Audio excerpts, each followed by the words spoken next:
To see you again. Back again. Oh, it is a great pleasure to see you again. Anyway, now a single photograph, that is all it took. One decision made behind closed palace doors. There was no press release, no phone call, and no courtesy warning to the man most affected by it. Just a quiet, deliberate act. And suddenly, everything Harry thought he understood about where he stood with his father was thrown into question all over again. Those close to him say he did not see it coming. That is the part that stings the most, because this is not just a story about a photograph. This is a story about power, about a king who is rewriting history one image at a time, and a son who is watching it happen from 3,000 miles away. The decision that started everything left the headlines moving fast, and when headlines move fast, the details get buried. So, before anything else, let us slow down and look at exactly what King Charles did, and why the people who know this family best say it hit Harry the way it did. For years, royal wedding photographs have been more than just memories. Inside the British monarchy, they are documents. They are statements. They tell the world who belongs, who matters, and who the institution is proud to call its own. Every carefully posed image released by Buckingham Palace carries a message. Most people just do not know how to read them. Charles knows exactly how to read them. More importantly, he knows how to use them. The decision that sent shockwaves through Harry's world involved the official wedding photographs from a major royal celebration, the kind of images that get framed, archived, and circulated for decades, the kind that ends up in coffee table books and history documentaries. They are permanent and unambiguous, the kind of image that tells the world that this person was here, that this person was part of this. Except Harry was not included, not in the way he expected, or in the way that would have signaled any softening between him and the institution he walked away from. The photographs were curated and selected, and in that selection, a very specific message was sent. Harry's absence was not accidental. Sources familiar with the situation have been clear about that. This was not an oversight buried in the chaos of event logistics. Royal photo selections at this level go through layers of review involving courtiers, communications teams, and senior aides who have spent careers understanding exactly what each image projects to the public. Nothing gets released by accident. Every face in every frame is a choice, and the choice was made. Now, here is where it gets complicated. On the surface, some people looked at this and said, well, Harry stepped back. Harry left. He chose a life outside the working royal family. Why would he expect to feature prominently in official imagery tied to an institution he publicly walked away from, and then spent 2 years criticizing in a memoir and a Netflix documentary? That is a fair question, but it misses something important. It misses the fact that Harry is still a prince. He is still the son of the king. By blood, birth, and every legal definition that exists within the British royal framework, he remains a member of this family. Stepping back from royal duties does not erase that, it never has. For most of the time since the Sussexes relocated to California, there had been at least a surface-level understanding, fragile and imperfect, but real, that the door had not been fully shut. This decision suggests the door has moved. People who have watched the royal family closely for decades will tell you that the monarchy communicates in symbols more than in words. Official statements are rare and carefully worded when they do come, but images do the heavy lifting. Images say the things that no press secretary will ever put in writing. The image that was released, or more precisely, the image that was not released, spoke volumes. Harry received the news the way he receives most palace decisions these days. Not through a phone call from his father, and not through a private message from a senior aide, but through the same channels that the rest of the world uses. That is itself a statement. When a son finds out about a decision this significant the same way a journalist does, something has broken down so completely that it almost defies description. Those around Harry say the reaction was immediate, but not explosive. It was not the kind of reaction that gets leaked to the press through a Sussex spokesperson. It was something quieter than that, a particular kind of stillness that comes over him when something lands in a way he was not prepared for. He had been trying. That is the part of this story that often gets lost in the noise. Behind the scenes, away from the cameras, the podcast appearances, and the public narratives, Harry had been making efforts. They were small, cautious efforts. The kind a man makes when he is not sure if the other person is willing to meet him halfway, but tries anyway.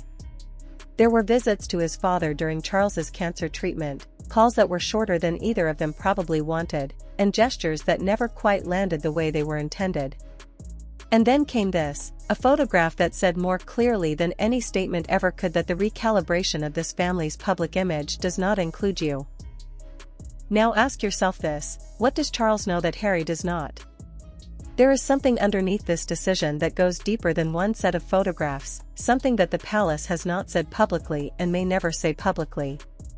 To understand what that is, you have to understand how the royal family has used images before to signal exactly this kind of shift. That is where this story gets even darker, and that is exactly where we are going next. A history written in pictures reveals something most people do not think about. The British monarchy has survived for centuries through wars, scandals, abdications, and public humiliations that would have destroyed lesser institutions. Through all of it, one tool has remained more powerful than any speech, statement, or carefully worded press release: the photograph, or more precisely, the decision of who appears in it. This is not new. This is not something that started with Harry and Meghan. This is a tradition that runs so deep inside the palace walls that most senior royals understand it before they ever sit for their first official portrait. If you want to know where you stand with the institution, do not listen to what they say. Look at the pictures. Right now, the pictures are telling a very specific story. Let us go back, because context matters here. When King Edward VIII abdicated in 1936, the erasure was swift and total. One moment he was at the center of every official image, the next, he was gone, not just from public life, but from the visual record that the palace chose to project going forward.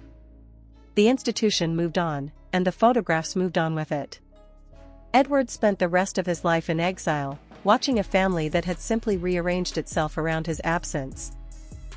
History does not repeat itself exactly, but inside the monarchy, it rhymes constantly. Fast forward to Prince Andrew. Here is a man who was once one of the most prominent figures in royal family photographs, a war hero, a senior working royal, and someone whose face appeared alongside the Queen at the most significant public moments of the past 4 decades. And then came the Jeffrey Epstein scandal, the catastrophic BBC interview, and the unraveling that nobody inside the palace could contain. Within months, Andrew was gone from official imagery, quietly removed from the visual narrative of the working royal family. He still existed and attended private family events, but the public face of the monarchy was restructured around his absence so efficiently that it almost looked effortless. It was not effortless, and it was entirely deliberate. It was a masterclass in how the palace uses images to redraw its own boundaries without ever having to announce that it is doing so. Harry watched all of that happen in real time, which makes the current situation even more striking. Because Harry, of all people, understands what it means when the palace starts editing photographs. He has seen it done before. He knows it is never accidental. He knows there is always a decision-maker behind the curtain, always a rationale that goes far deeper than aesthetics or logistics. Yet, here he is on the receiving end of the very same tool he watched dismantle his uncle's public standing.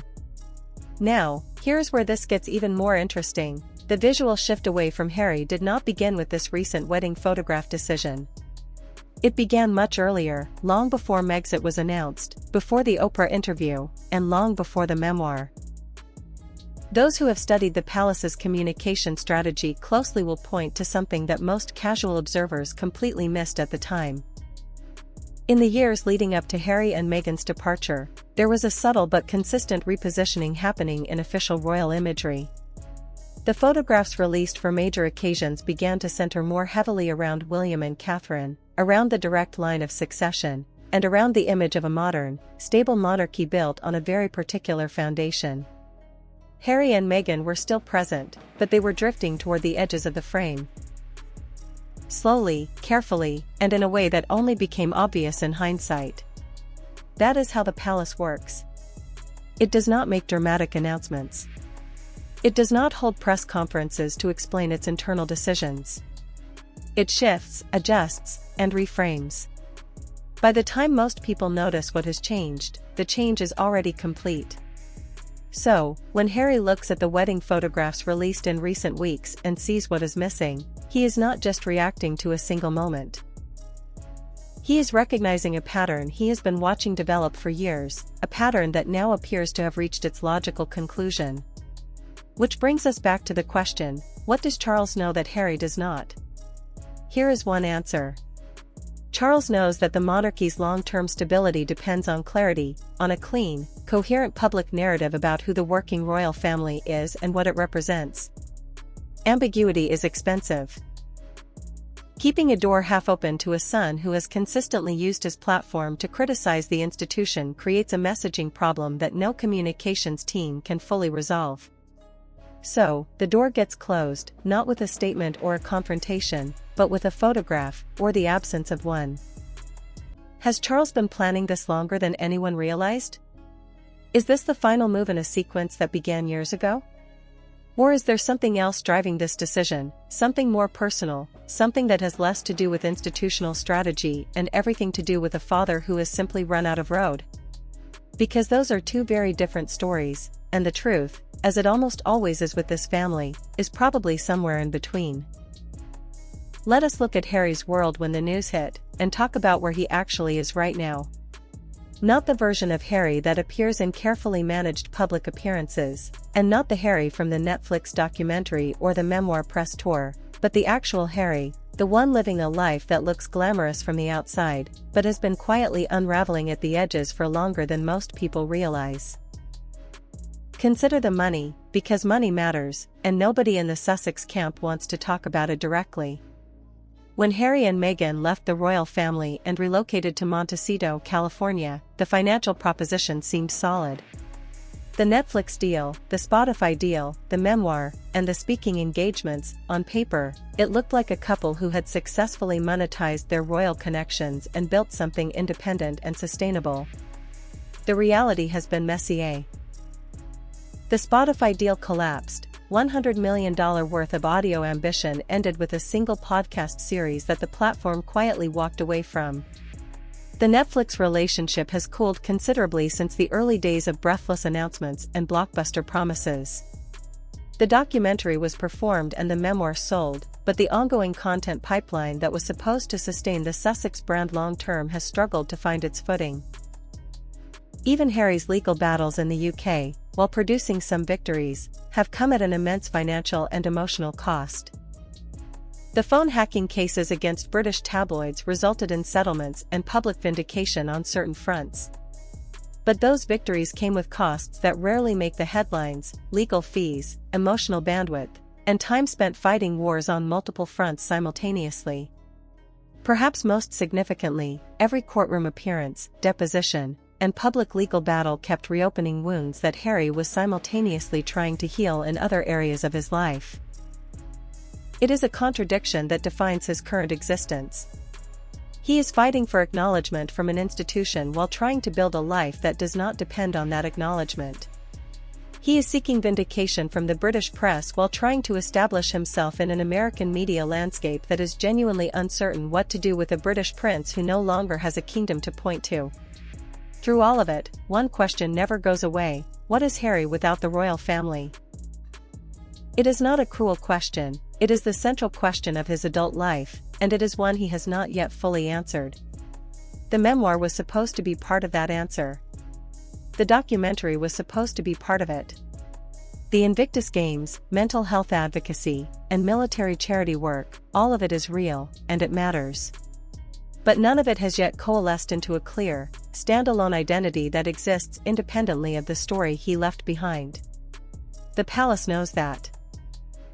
Which brings us back to the moment Harry found out about the wedding photograph decision. He was in California. That much is known. The details of exactly how the news reached him vary depending on who you ask, But the consistent thread across multiple accounts is this: he did not hear it from his father. He did not receive a courtesy call from a palace aide. The decision had been made, implemented, and released into the public domain before anyone inside that building thought to pick up a phone. Think about what that communicates, not the decision itself, but the process. The fact that a choice this significant, one that Harry would obviously see, feel, and have to respond to internally, was made without a single attempt at private communication beforehand. That is not an oversight.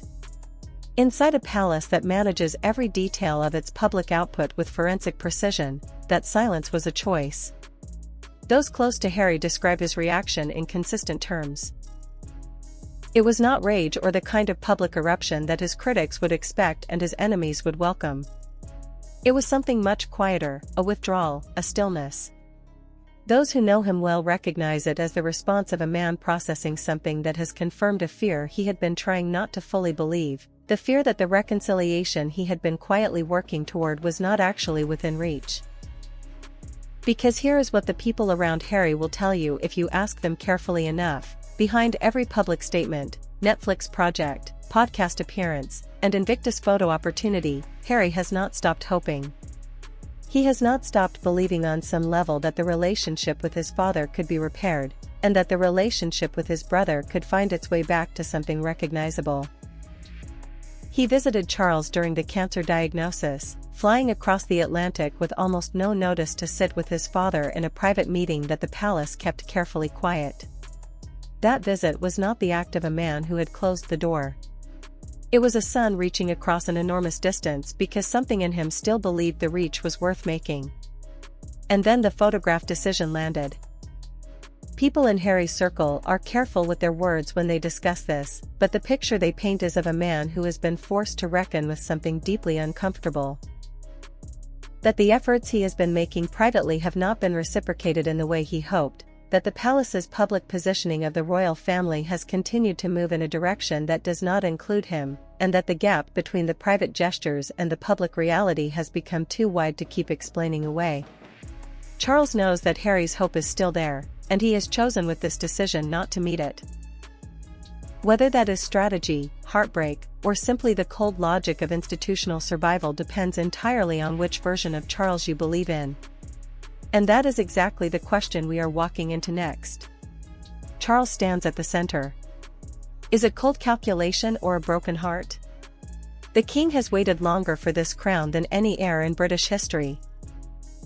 73 years of preparation, watching and standing slightly to the left of the most powerful woman in the room, understanding that his moment would come eventually. And when it finally came, it arrived wrapped in grief, complexity, and a set of challenges that no amount of preparation could have fully anticipated. The cancer diagnosis changed everything, not just privately, but publicly. A king managing a serious illness while simultaneously trying to stabilize a monarchy that has been through more turbulence in the past decade than in the previous 50 years is not a king who has the luxury of ambiguity. Every decision carries extra weight now. Every public signal is scrutinized through the lens of succession, of legacy, and of what kind of institution Charles will leave behind when his time as king is done. Against that backdrop, Harry is not just a son. Harry is a variable, an unpredictable, uncontrollable variable in a carefully managed equation. Think about it from a purely institutional standpoint. Harry has written a memoir that named names, aired grievances, and revealed private conversations that senior royals consider deeply sensitive. He has given interviews that landed like grenades inside palace walls. He has pursued legal battles against British press institutions that the monarchy has carefully managed its relationship with for generations. Every move Harry makes in public creates a reaction that the palace communications team has to manage, contain, or respond to. That is expensive, not just financially, but strategically. So the case for cold calculation is straightforward.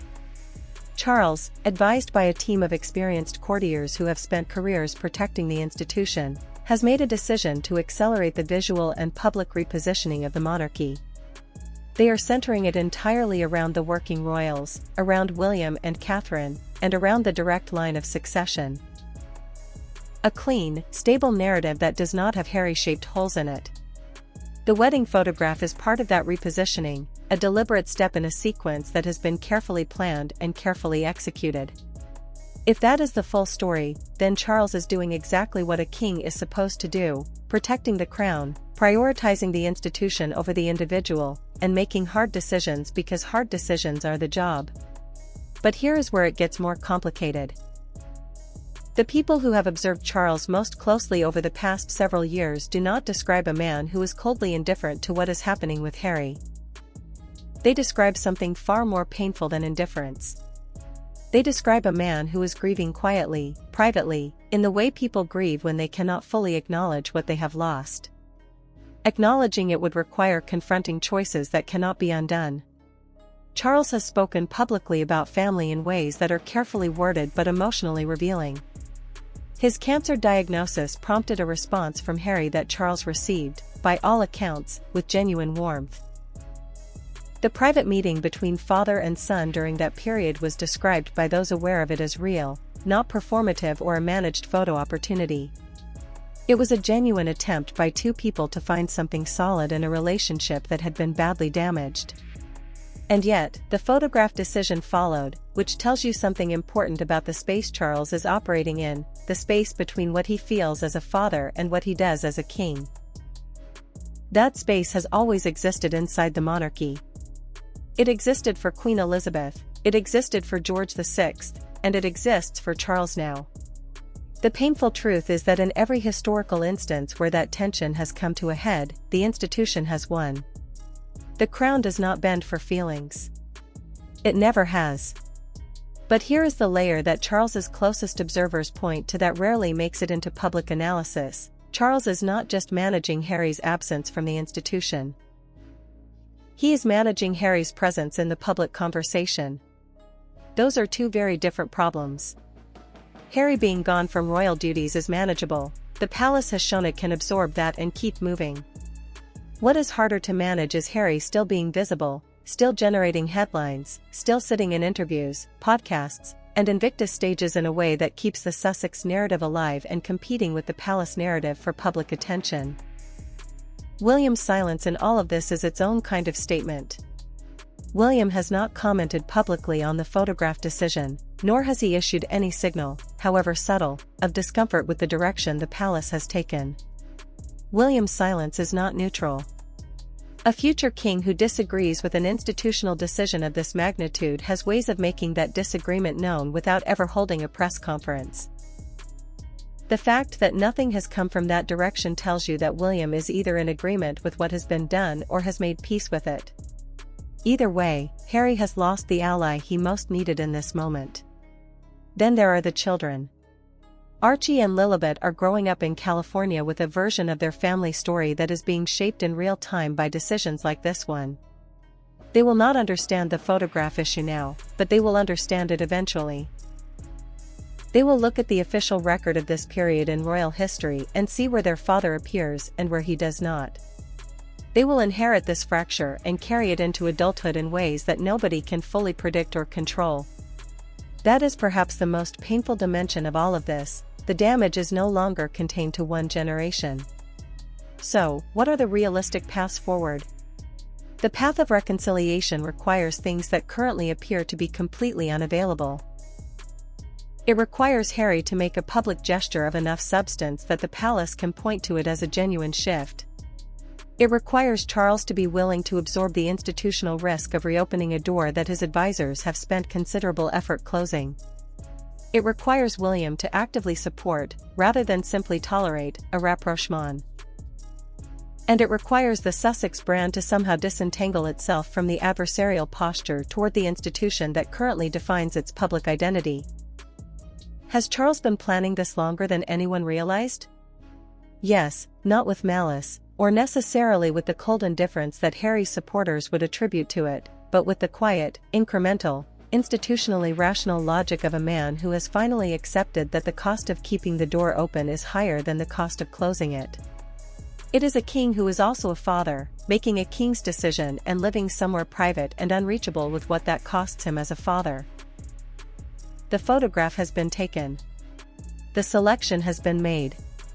Somewhere in Montecito, a prince born into one of the most powerful families on earth is looking at an image that confirms what part of him has known for a while now. He is no longer in the frame. A photograph should be a moment frozen in time, a memory, and a record of where people stood and who they stood with. But inside the British monarchy, photographs have always been something more than that. They are decisions. The decision that has left Harry reeling is not just about one wedding, one image, or one difficult moment in an already fractured relationship. It is about a family that has been quietly, deliberately, and permanently redrawing its boundaries, and a king who has finally stopped leaving space for a son who chose a different life. Harry still has his family in Montecito, his causes, and his voice. But the frame has closed, and some doors, once photographed shut, never reopen. If this story made you think, drop your thoughts in the comments below. And if you are new here, subscribe. There is always more to this family than the headlines reveal.